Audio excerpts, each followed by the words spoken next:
안녕하세요. 김성길 목사와 함께하는 GTS 말씀 묵상 시간입니다.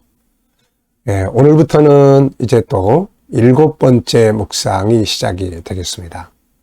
한 주간을 시작하는 오늘 월요일 하나님의 말씀 묵상을 중심으로 해서 좋은 하루 또 복된 하루 되시기 바랍니다. 자, 우리 GTS는 두 가지의 목적을 가지고 만들어졌습니다. 제가 이것을 만들 때 참 어떻게 하면은 다니엘과 같은 자녀들을 키우고 삶을 살아갈 수 있을까? 목회 40년 동안 해오면서 이 부분을 고민을 했습니다. 그래서 탄생한 게 바로 이거예요. 다니엘은 신앙과 삶이 분리된 사람이 아니었어요. 하나님을 목숨 걸고 사랑했던 믿음이 있었고 하루 3번씩 기도하는 삶이 있었고, 그리고 그가 일하는 일터에서 다른 사람보다 10배나 뛰어난 영감을 가지고 일을 했고, 책임 있게, 능력 있게 일을 했어요. 그래서 그를 대하는 사람들은 다 그를 좋아하고, 그와 함께 일하기를 원했고, 그에게 높은 자리를 주면서 같이 일하려고 이 일을 맡기고 싶어 했던 거죠. 이게 이제 우리 기독교인들이 해야 될 일이에요. 우리 아이들이 이렇게 커야 합니다. 그래서 만들어진 게 바로 이 GTS 묵상. 이거를 우리가 생활화만 하면 그렇게 아이들을 키울 수가 있습니다. 이번 한 주간도 우리가 GTS 묵상 열심히 하시고 아이들을 키우시는 분들, 아이들과 꼭 GTS 열심히 하시기 바랍니다. 자, 5-7+2. 아이들이 공부를 잘하려면은 일단은 공부를 잘할 두뇌가 만들어져야 돼요. 이 두뇌는 타고난 부분이 있고 만들어지는 부분이 있어요. 그래서 이 만들어지는 부분이 뭐냐면 그림 분석이에요. 이 안에 있는 5가지. 이 5가지가 집중력, 기억력, 또 이해력, 또 문장 해석, 그 다음에 자기 것을 표현할 줄 아는 능력, 요거거든요. 요것만 잘 훈련시키면 아이들이 다 공부 잘할 수 있거든요. 그리고 이제 7가지 주제, 월, 화, 수, 목, 금, 토, 일. 그래서 매일매일의 삶을 주제 있게 살아가고, 그리고 이렇게 또 분석해서 7가지 주제를 놓고 분석을 하면 뭐든지 다 분석할 수가 있어요. 그리고 2는 질문 만들기와 질문 만드는 훈련을 많이 해야 됩니다. 그래야 변화가 만들어져요. 그리고 주님과 소통하는 것. 5-7+2. 본문은 그림 분석과 본문 말씀 분석. 하나님 말씀을 중심으로 이렇게 할 수 있다는 걸 얼마나 좋아요. 자, 이번 주간도 묵상 열심히 승리하시기 바랍니다. 자, 오늘 첫 번째 날은 주제가 전체 생각 속의 그리기예요.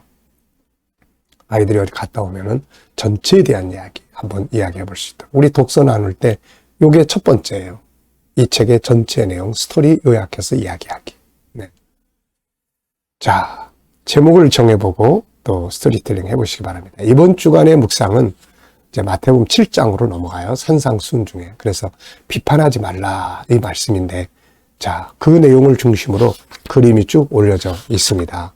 그래서 그림만 이렇게 쭉 종합해도 본문을 이해할 수가 있어요. 그래서 유치부 아이들이나 또 우리 아이들에게 그림만 쭉 보여주면서 설명을 해도 본문을 이해하게 만들어줄 수 있습니다. 자, 오늘 첫 번째 날. 힘 있는 사람이 힘없는 사람을 이렇게 정지하고 막 그런 그림이에요. 자, 저는 제목을 큰 손의 압박 이렇게 적었고요. 의미는 억압은 다른 사람의 마음을 고통스럽게 한다. 인간은 자유와 존중함 속에서 살도록 창조되어 있다. 이 존중함을 가질 수 있도록 훈련을 해야 됩니다. 나도 존중의 여김을 받고 싶어 하고 다른 사람도 존중의 여김을 받고 싶어 한다는 걸 기억해야 합니다.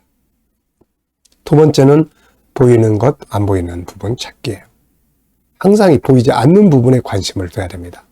내가 알고 있는 거 말고 모르는 거에 관심을 두고 찾아야 돼요. 여기서는 이제 보이는 부분은 이제 팔만 나와 있는데 큰 팔의 손가락. 앞에 있는 사람이 괴로워하면서 막아내려고 하는 모습. 한 사람은 힘의 논리가 여기 나타나고 있죠. 약육강식. 자, 보이지 않는 부분에는 이들은 누구인가? 어떤 관계인가?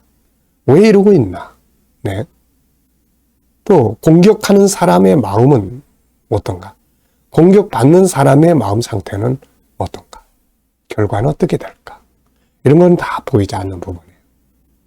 근데 이런 질문을 해주면 그 부분에 대해서 생각을 할 수가 있거든요.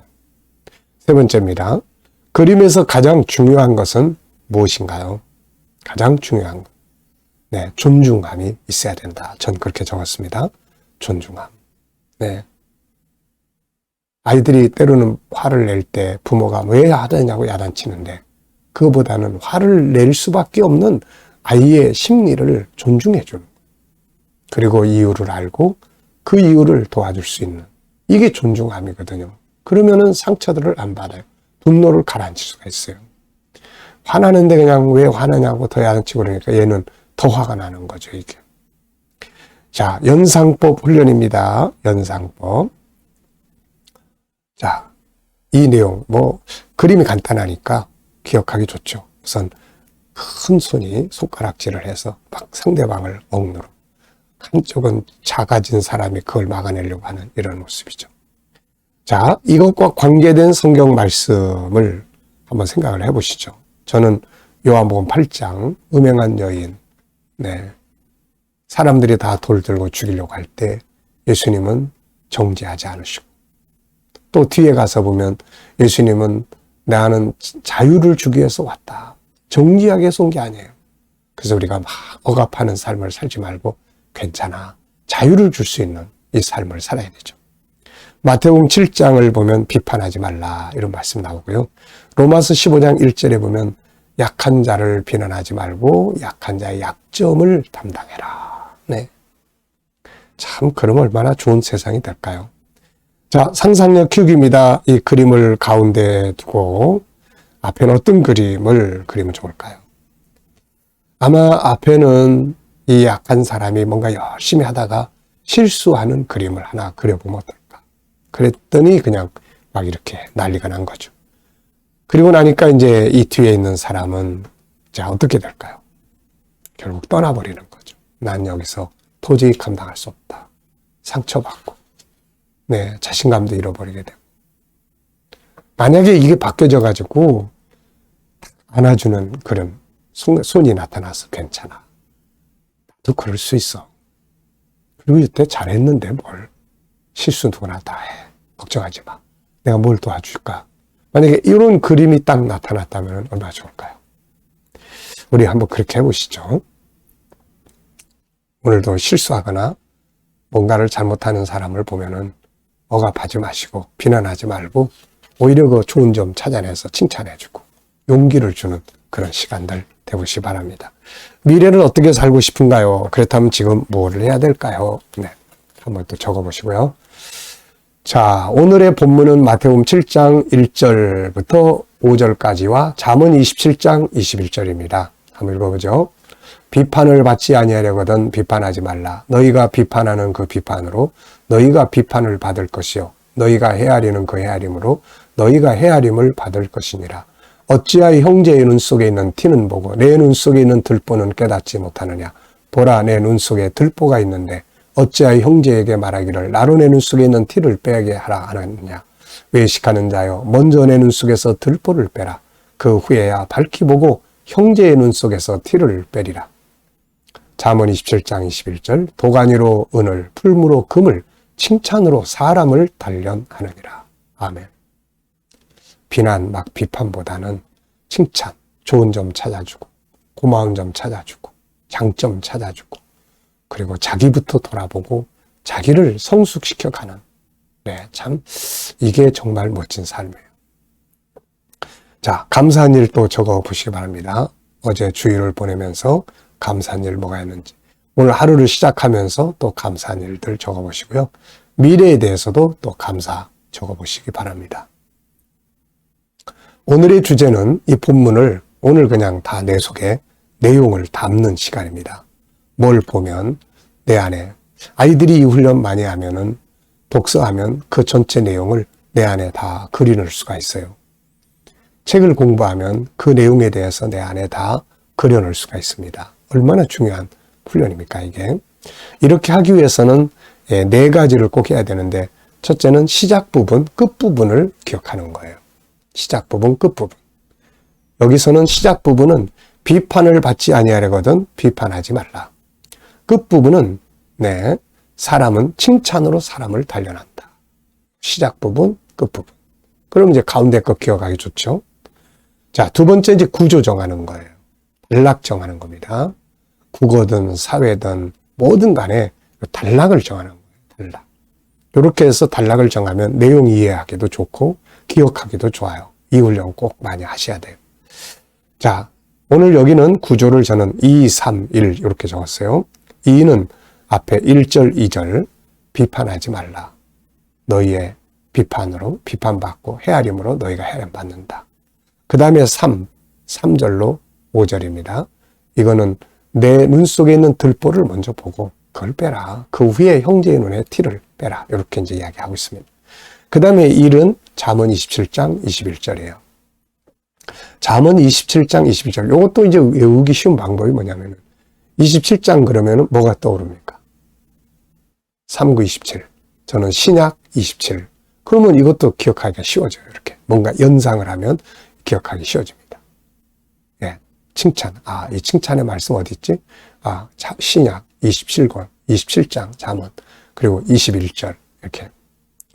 자, 스토리텔링입니다. 세 번째는.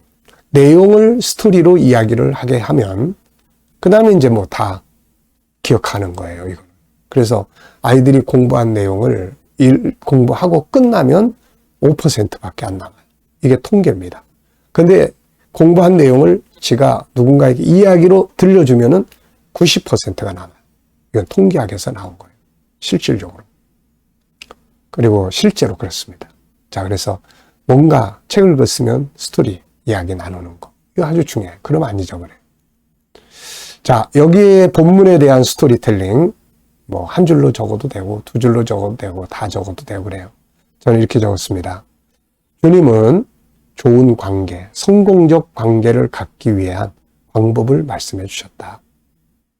첫째는 비판하지 말고 헤아리지 말라는 거. 두 번째는 형제의 눈 속에 티를 보기 전에 자기 눈 속에 있는 들보를 보고 빼라고 말씀하셨다. 이렇게 하면 인간관계는 성공하게 된다. 비판보다 칭찬, 감사, 좋은 점을 찾아주는 사람을 싫어할 사람은 아무도 없기 때문이다. 잠언 27장 27절에서는 사람을 단련한 것은 칭찬이라고 하셨다. 맞아요. 야단쳐서 해결되는 게 아닙니다. 좋은 점을 찾아서 그걸 격려하고 지지하고 해줄 때 나쁜 점도 고쳐져 갈 수가 있게 되는 거거든요. 자, 본문의 제목도 정해 보시기 바랍니다. 이 제목을 정해 보면은 전체 내용을 생각을 해야 돼요, 이게. 네. 전체 내용을 생각을 해야 제목을 정할 수가 있어요. 하나님께서 아담을 만드시고 제일 먼저 하신 일이 하늘 새들과 동물들을 데려다 놓고 이름을 짓게 하셨잖아요. 그 이름을 지으려면은 지혜가 동원이 돼야 돼요. 그래서 아이들에게 뭘 봐도 제목 정해보는 거, 주제를 정해보게 하는 거 아주 중요합니다. 자, 저는 여기서 관계 성공하기, 칭찬의 달인되기, 자기를 돌아보는 사람의 발전 이렇게 적었습니다. 자, 질문 만들기입니다. 하나는 본문에서, 하나는 내 일생에서. 자, 저는 본문에서 이 질문을 이렇게 만들었어요. 비판하지 말아야 할 이유는 무엇인가? 왜 비판하지 말아야 될까요? 우선 내가 비판을 하면 내가 나쁜 사람이 자꾸 만들어져요. 내가. 그 다음에는 다른 사람, 비판받는 사람의 내 상처를 줘요. 그리고 하나님께 죄를 져요. 재판관은 하나님이에요. 내가 자꾸 다른 사람이 재판관이 되는 거예요. 결국 나중에는 나도 누군가에게 또 비판을 받게 돼요. 그래서 비판 대신에 칭찬, 좋은 점 찾고, 장점 찾고, 애쓰는 점 찾고, 이렇게. 그리고 자기 성숙함 있어야 됩니다. 자, 두 번째, 내 인생에서 가장 중요한 거. 오늘의 질문은 내 인생에서, 내 삶에서 가장 중요한 것, 뭔가. 한 가지 질문 만들어 보는데, 저는 가장 중요한 게 뭔가? 네, 그리고 제가 생각하는 제 인생에서 가장 중요하게 여기는 것들을 몇 가지 적어봤습니다. 여러분들도 여러분의 인생에 대해서 질문 하나 해보시고 적어보십시오. 자, 한 주간을 시작하는 첫날입니다. 오늘도 묵상하겠습니다. 주님과의 시간, 깊은 소통을 만들어 보시기 바랍니다. 자, 묵상하실 때는 먼저 본문 한번 생각해 보시고요. 그 다음에는 또 7가지 주제 생각해 보시고요. 그 다음에는 오늘의 현장 한번 생각해 보십시오. 미래 비전, 오늘의 현장, 만날 사람, 해야 될 업무들, 해결해야 될 문제들, 그리고 주님께 물으시기 바랍니다. 네, 주님, 오늘 이 사람 만나면 무슨 말을 하면 좋을까요? 오늘 이 업무 할 때 어떤 자세로 하면 좋을까요? 그러면 말씀도 떠오르고 또 영감도 떠오르고 합니다. 오늘도 이 영감을 가지고 좋은 하루 되시기 바랍니다. 기도하고 마치겠습니다. 주님 감사합니다. 오늘도 묵상으로 하루 시작합니다. 우리 자녀들, 친척들, 동료들 중에 믿지 않는 자들 다 주께 돌아와 구원받게 해주시고, 오늘도 우리 성도들의 직장과 사업장의 발전과 놀라운 형통함 있게 하시고, 새로운 일터를 구하는 자들에게 좋은 일터들이 예비되게 해주시며, 치료받는 교우들에게는 치유의 능력이 더 강하게 역사해 주시고, 오늘도 이 나라를 통치하는 지도자들에게 지혜 주셔서 나라를 바르게 끌어가게 하여 주시고, 아버지 오늘도 세계 곳곳에서 복음을 위해 수고하는 선교사님들과 저들의 사역 가운데 은혜 베풀어 주옵소서. 오늘도 우리의 삶의 현장이 주님 주신 영감으로 복되게 하여 주옵소서. 승리하게 하여 주옵소서. 예수님의 이름으로 감사하며 기도하옵나이다.